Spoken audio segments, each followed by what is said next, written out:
বাংলাদেশের জলসীমায় সমুদ্রপথে জ্বালানিবাহী জাহাজের নিরাপত্তা নিশ্চিত করতে নৌবাহিনীর টহল এবং নজরদারি বাড়ানো হয়েছে। নৌবাহিনী কর্মকর্তা জানান, যে কোনো মূল্যে বাংলাদেশের জলসীমায় জ্বালানি নিরাপত্তা নিশ্চিত করা হবে। আরও জানাচ্ছেন রাজীব বড়ুয়া। মধ্যপ্রাচ্যে চলমান যুদ্ধ পরিস্থিতির প্রভাবে জ্বালানি সরবরাহ নিয়ে যে শঙ্কা তৈরি হয়েছিল তা মোকাবেলায় চট্টগ্রাম বন্দরে জ্বালানি খালাস কার্যক্রমে গুরুত্ব দেওয়া হচ্ছে। বর্তমানে চট্টগ্রাম বন্দরের জলসীমায় রয়েছে 13টি জ্বালানিবাহী জাহাজ।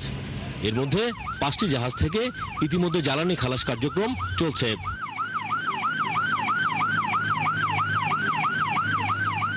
খালাস হওয়া অন্যান্য জ্বালানির মধ্যে রয়েছে এলএনজি, এলপিজি ও ক্রুড অয়েল। এগুলো বহনকারী জাহাজের নিরাপদ চলাচল ও নোঙর নিশ্চিত করতে সমুদ্রপথে নজরদারি বাড়ানো হয়েছে।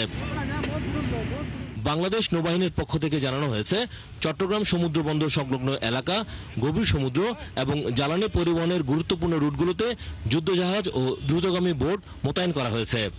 পাশাপাশি মেরিটাইম পেট্রোল এয়ারক্রাফট ও হেলিকপ্টারের মাধ্যমে আকাশ থেকেও চালানো হচ্ছে নজরদারি। পরিবহন জ্বালানি বহনকারী সকল জাহাজসমূহের নিরাপত্তা জোরদার করেছে বাংলাদেশ নৌবাহিনী। এর প্রেক্ষিতে নৌবাহিনীর যুদ্ধজাহাজ ও দ্রুতগামী বোট মোতায়েনের পাশাপাশি মেরিটাইম পেট্রোল এয়ারক্রাফট ও হেলিকপ্টারের মাধ্যমে নজরদারি কার্যক্রম চলমান রয়েছে। তিনি আরও জানান, সম্ভাব্য যে কোনো নাশকতা, জলদস্যুতা বা চোরাচালান প্রতিরোধে নৌবাহিনী সর্বোচ্চ সতর্ক অবস্থানে রয়েছে।